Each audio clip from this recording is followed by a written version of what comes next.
স্বাগতম সবাইকে roots of civil engineering এর আজকের পর্বে আমরা শিখব কিভাবে কম্প্রেসিভ স্ট্রেন্থ পরীক্ষার জন্য একটি আদর্শ সিলিন্ডারের সিমেন্ট বালি খোয়া এবং পানি পরিমাণ বের করতে হয়। আমরা এর আগেও একটি সিলিন্ডারের জন্য সিমেন্ট বালি খোয়ার পরিমাণ বের করেছি, কিন্তু এবারে অঙ্কে যে জিনিসটা নতুন অ্যাড হয়েছে সেটা হলো পানির পরিমাণ নির্ণয় করতে হলো।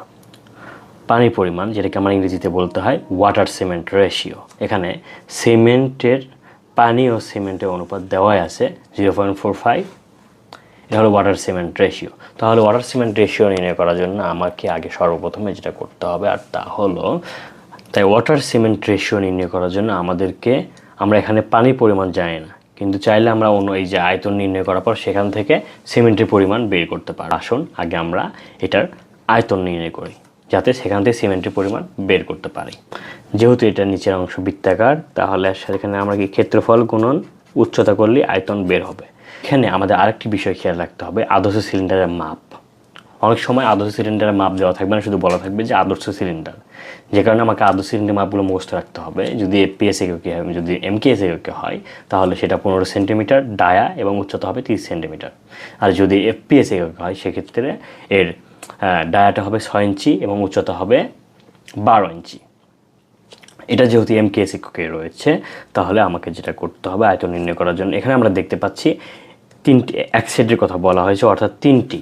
তাহলে এখানে আমার নাম্বার 2 গুণন হবে। তাহলে এটা হলো ক্ষেত্রফল। তাহলে ক্ষেত্রফল যদি নিচে এইটুকু অংশের ক্ষেত্রফল আমরা পাচ্ছি, ক্ষেত্রফল সমান আমরা জানি 5/4 ডি স্কোয়ার। এটা যদি আমরা এখানে বসাই 5/4, এর ডায়া হচ্ছে 15 সেন্টিমিটার, এটাকে আমরা মিটার করে নিব এবং এর উচ্চতা দেওয়া আছে 30 সেন্টিমিটার, এটাকে আমরা মিটার করে নেব এবং নাম্বার সংখ্যাটি হচ্ছে 3টি, 0.0159 মিটার কিউব।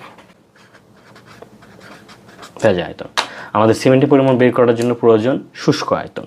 তাহলে শুষ্ক আয়তন হবে ড্রাই, আমরা যে আয়তনটুকু পেয়েছি এটাকে আমরা 1.5 দ্বারা গুণ করে নেব, তাহলে পাচ্ছি 0.2856 মিটার কিউব। এখন আমাকে যেটা করতে হবে, সিমেন্টের পরিমাণ বের করার জন্য আমাকে অনুপাতের যোগফল করে নিতে হবে। রাশি সিমেন্ট নির্ণয় ম্যাথগুলিতে সিমেন্টের পরিমাণ কেজিতে নির্ণয় করে রাখতে হবে, এবং কেন কেজিতে নির্ণয় করে রাখতে হবে সেটা আমরা পরবর্তীতে দেখব। আমরা যদি সম্পূর্ণ আয়তনকে 5.5 দ্বারা ভাগ করি, যার 1 ভাগ হচ্ছে হলো সিমেন্ট, তাহলে 1 দ্বারা গুণ করব। আমরা জানি প্রতি ঘনমিটারে সিমেন্টের ওজন, আমরা জানি প্রতি ঘনমিটারে সিমেন্ট থাকে 30 বস্তা, তাহলে 30 দ্বারা গুণ করে নিব এবং প্রতি বস্তার ওজন হলো 50 কেজি। তাহলে যদি গুণ করি তাহলে আমরা পাই 6.5 কেজি। এটা কেন কেজিতে নির্ণয় করলাম সেটা আমরা একটু পরে বুঝতে পারবো। এবার আসি এই অঙ্কের সবচেয়ে আকর্ষণীয় যে পার্ট, অর্থাৎ পানি সিমেন্টের অনুপাত থেকে পানির পরিমাণ নির্ণয় করা। পানি সিমেন্ট অনুপাত থেকে পানির পরিমাণ নির্ণয় করার জন্য আমাদের আগে বুঝতে হবে পানি সিমেন্ট অনুপাতটা কি। পানি সিমেন্ট অনুপাতটা হলো পানি এবং সিমেন্টের যে ভাগফল, যেটা WC।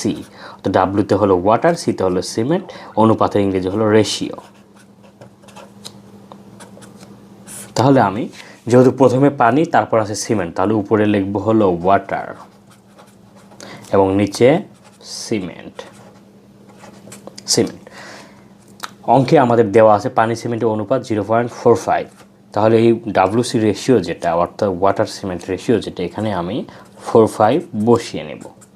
আর এ পাশে উপরে হলো ওয়াটার, যেটা আমরা বের করতে হবে আমাদের, এবং সিমেন্ট আমরা আগেই নির্ণয় করেছি, যেটা হলো 6.5 কেজি।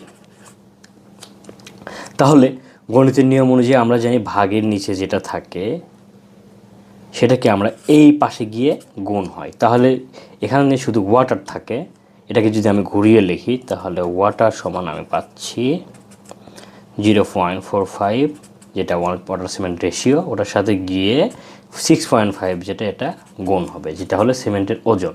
এখন যদি এটা আমি গুণ করে দিই তাহলে পাই 93 কেজি। এটা কেজিতে কেন আসলো? কারণ সিমেন্ট আমরা কেজিতে নিয়েছি, যে কারণে 0.45-এর সাথে 6.5 কেজি গুণ করাতে এটা কেজি হয়ে গেল। কিন্তু পানির ক্ষেত্রে আরেকটি বিষয় লক্ষণীয়, যে পানির ক্ষেত্রে কেজি এবং লিটার একই, যাহাই কেজি তাহাই লিটার, কিন্তু অন্য বস্তুর ক্ষেত্রে আলাদা। যেমন মধুর ক্ষেত্রে মধু ঘনত্ব আলাদা, যে কারণে এই কেজি লিটারের অনুপাতটাও আলাদা। পানির ক্ষেত্রে যাহাই কেজি তাহাই লিটার, অর্থাৎ এই 2.93কে চাইলে আমরা লিটার করেও লিখতে পারি। অনেক সময় অঙ্কে চেয়ে বসে পানির পরিমাণ লিটারে নির্ণয় করো, কিংবা অনেক সময় বললে পানির পরিমাণ কেজিতে নির্ণয় করো, কিংবা অনেক সময় বললে পানির পরিমাণ গ্যালনে নির্ণয় করো।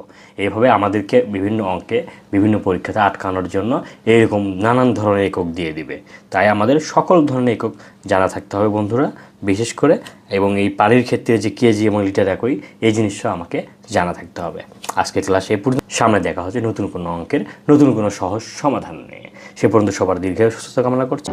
আল্লাহ হাফেজ।